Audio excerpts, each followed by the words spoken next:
పిల్లలు లావుగా ఉన్నారు అంటే వాళ్ళు ఒబేస్ అని కన్ఫర్మ్ చేసేసుకోవచ్చా? లేదంటే వీటికి ఏమైనా టెస్ట్లు ఉంటాయా? అసలు ఎట్లా చూస్తారు? లేదు growth charts first and foremost మనం చూడాల్సింది ఏంటి, వెయిట్ చెక్ చేసుకుని, ఏజ్, హైట్ చెక్ చేసుకుని, మనకి ఈ చార్ట్స్ గ్రోత్ చార్ట్స్ మనం చెక్ చేసుకుని ఏ పర్సెంటైల్లో ఉన్నారు అనేది చూడాలన్నమాట.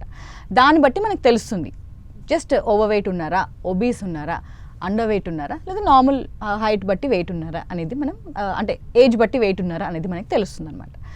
ఒకవేళ ఒబీస్ ఉన్నారు అని ఎక్కువ డౌట్, అదర్ ఏమైనా హెల్త్ ఇష్యూస్ ఉన్నాయని తెలుసుకోవడానికి అప్పుడు బ్లడ్ టెస్ట్ చేయాల్సి ఉంటుంది. బట్ వెయిట్ కరెక్ట్గా ఉందా లేదా చెక్ చేయడానికి ఈ గ్రోత్ చార్ట్స్ అనేవి మనం చూసుకున్నాము అంటే సరిపోతుంది. అంటే బేసిక్గా పెద్దవాళ్ళు చెప్తుంటారు పిల్లలు ముద్దుగా బొద్దుగా ఉంటేనే మంచిగా ఉంటారు, పెట్టండి అమ్మా ఫుడ్ తింటారు అని. బేసిక్గా మన ఇళ్లలో వినే టాపిక్సే కదా ఇవి. ఎందుకు ఇప్పుడు ఈ టాపిక్ని మనం ఏమైనా ఖండించాలా? మీరేం చెప్తారు యాజ్ ఏ డైటీషియన్గా? చిన్నప్పుడు ఏంటి అంటే అదంతా కూడా మిల్క్ ఫ్యాట్. అంటే చిన్నప్పుడు అంటే పుట్టిన పిల్లలకి ఏంటంటే అలా కొంచెం బొద్దుగా ఉంటే బాగుంటుంది అంటారు. అలా ఉంటారు ఎందుకంటే పాల మీదే ఉంటారు కాబట్టి ఆ మిల్క్ ఫ్యాట్ వల్ల ఆ చీక్స్ అనేది కనిపిస్తుంది. ఎప్పుడైతే పిల్లలు, అందుకే మనం చూస్తాం కదా, ఫుడ్ మొదలు పెడతారు, ఆ చీక్స్ తగ్గిపోతూ ఉంటాయి. మిల్క్ తగ్గించేస్తాం కాబట్టి సాలిడ్ ఫుడ్ పెడుతున్నప్పుడు ఇవన్నీ కూడా చేంజెస్ అవుతూ ఉంటాయి అన్నమాట. సో అట్లా ఏం లేదు. బట్ విజిబిలీ మనం ఎక్కువగా ఏంటి అంటే మన ఇండియాలోనే కాదు ఎక్కడైనా సరే లావుగా ఉన్నారంటే హెల్దీగా ఉన్నారనే కాన్సెప్ట్ చాలా ఎక్కువగా ఉందన్నమాట. బట్ అట్లా కాదు, సన్నగా ఉన్నారైనా సరే కొంతమందికి మెటబాలిజం అదొక మళ్ళీ సపరేట్ టాపిక్.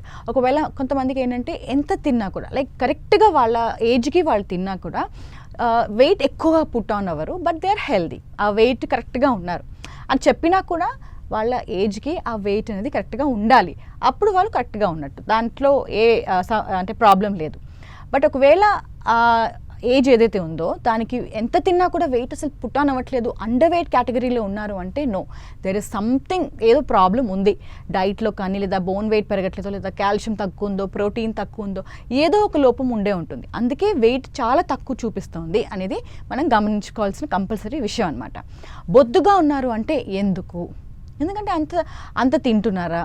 బికాస్ ఆ ఏజ్ ప్రకారం ఎన్ని క్యాలరీస్ తినాలో అంతే ఇవ్వాలి పిల్లలకు కూడా. ఓకే, మనం ఎక్స్ట్రా ఎప్పుడు పెడతాము అంటే ఎక్సర్సైజ్ ఎక్కువ చేస్తున్నా, లేదంటే dance, Kuchipudi or any kind of activity ఎక్కువగా వాళ్ళు దాంట్లో ఉన్నారు అన్నా, లేదా స్పోర్ట్స్లో ఉన్నారు అన్నా కూడా దానికి తగ్గట్టు కూడా కొన్ని క్యాలరీసే ఇస్తాం మేము. సో అలా కూడా వాళ్ళు వెయిట్ మెయింటైన్ చేస్తూనే ఉండాలి. ఈవెన్ స్పోర్ట్స్ కేటగిరీ అయినా కూడా వాళ్ళకి కంపల్సరీగా ఒక పర్టికులర్ వెయిట్ ఉంటుంది, దాంట్లోనే మెయింటైన్ చేయాలి. ఎక్కువ వెయిట్ ఉన్నా తక్కువ వెయిట్ ఉన్నా దే డోంట్ టేక్.